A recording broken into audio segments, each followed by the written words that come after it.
Nesta breve introdução às questões éticas na investigação em educação e formação, nós vamos dar atenção a alguns aspectos que eu passo a citar. Há a questão do respeito pelas pessoas envolvidas na investigação, há a questão do respeito pelo conhecimento, o respeito pelos valores democráticos e o respeito pela qualidade da investigação em educação. Em primeiro lugar, é fundamental o respeito ético pela atividade de investigação em educação.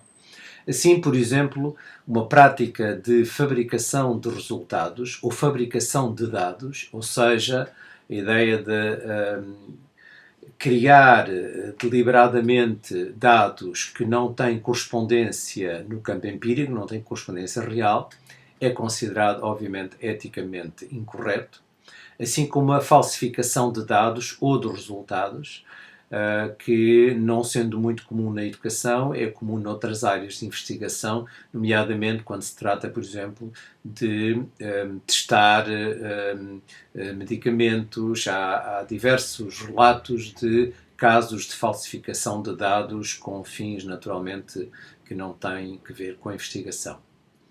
A representação falsa de evidência e, por vezes, a escolha de dados que interessam ao investigador, mas que poderão não corresponder àquilo que é a realidade analisada, e corresponde à ideia de relato seletivo.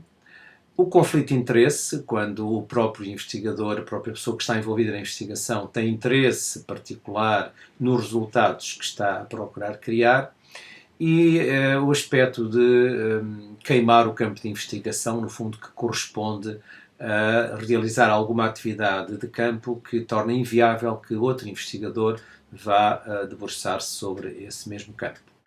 Há uma responsabilidade muito forte para com a investigação, que é o tornar públicos os resultados e torná-los acessíveis a todos aqueles a quem a investigação possa interessar.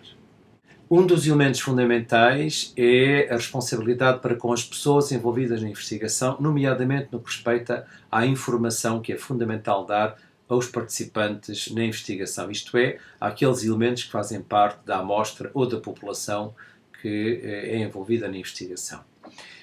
Existe um princípio fundamental que é o direito de todos os participantes de serem informados adequadamente sobre os objetivos, os procedimentos, os resultados, os riscos que poderão correr ou ser envolvidos na investigação.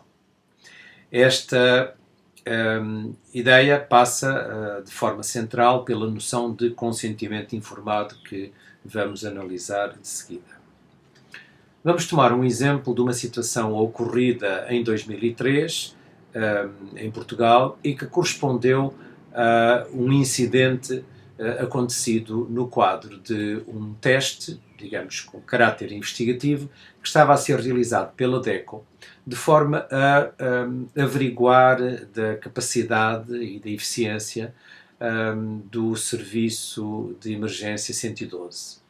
A investigação foi autorizada pelo Ministério da Saúde, na altura. As equipas médicas não foram informadas do procedimento que ia ser desenvolvido nesta investigação. O objetivo, como eu referi, era testar a eficácia do 112 e, basicamente, o design da investigação era a realização de chamadas falsas, isto é, de alarme falso, realizadas para a equipa pela DECO 3 vezes por dia. O caso que aconteceu em janeiro de 2003 foi o caso de um doente para o qual foi chamada a assistência do 112. Entretanto, antes da emergência chegar ao doente, essa chamada a equipa foi redirecionada para uma chamada prioritária, que era uma das chamadas falsas, que fazia parte do procedimento implementado pela DECO. O doente não teve assistência e faleceu.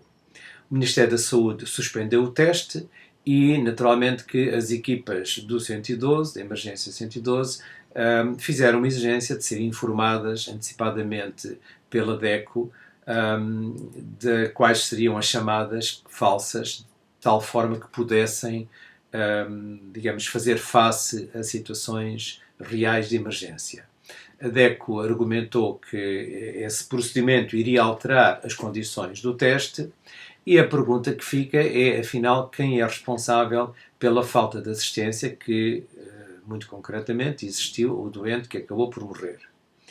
E a pergunta que fica é como é que um profissional do 112 se sentiria pelo facto de não lhe ter sido dada a possibilidade de assistir o doente. A pergunta de fundo que se coloca é se existe algo de errado no modo como o design destes testes foi planeado e, portanto, no design desta investigação, existe algum erro.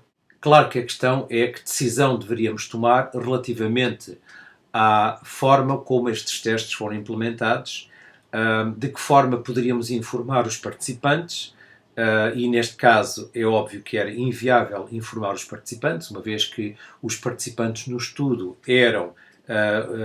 faziam parte dos participantes os eventuais doentes, necessitando de emergência médica, portanto era inviável obter o consentimento dessas pessoas e, portanto, fica uma questão ética aqui por resolver, ou pelo menos para discutir, relativamente à forma como estes testes deviam ser implementados. Parece ser óbvio que falta em todo este desenvolvimento a ideia de consentimento informado, isto é, aquele procedimento através do qual as pessoas a participar na investigação escolhem participar, depois de terem sido informadas de todos os factos que poderão influenciar essa sua decisão de participação na investigação. Isto exige da parte dos potenciais participantes, exige que exista competência, terá que ser uma ação voluntária, exige que exista informação completa sobre as condições e os riscos inerentes à sua participação no estudo e exige, naturalmente, que exista capacidade de compreensão do que está envolvido no estudo. A abordagem para um consentimento informado tipicamente passa por uma explicação dos procedimentos e dos propósitos e objetivos do estudo, de uma descrição dos riscos e dos eventuais desconfortos que poderão ser trazidos aos participantes, uma descrição dos benefícios que os participantes poderão ter por participar no estudo, a informação sobre as alternativas possíveis e a disponibilidade para responder todas as questões, além da informação muito clara da liberdade do participante poder desistir em qualquer momento do desenvolvimento do estudo.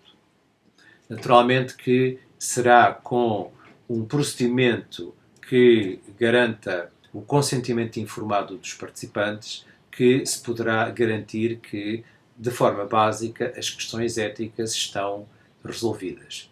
É por isso que ficam de fora quaisquer procedimentos de recolha de dados sem consentimento e sem informação aos participantes. Uma recolha de dados que não é declarada aos participantes, por exemplo, através de vídeo ou através de meios áudio, é vedada pelos princípios éticos fundamentais e que são adotados pela maioria das associações para a investigação em educação.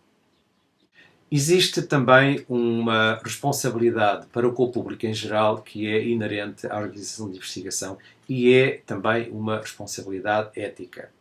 A comunicação dos resultados deve ser realizada a todos aqueles a quem possa interessar a investigação e deve ser clara na linguagem, na organização, deve manter o anonimato dos participantes. Por defeito, é assim que se deve proceder e deve garantir a confidencialidade desses mesmos dados.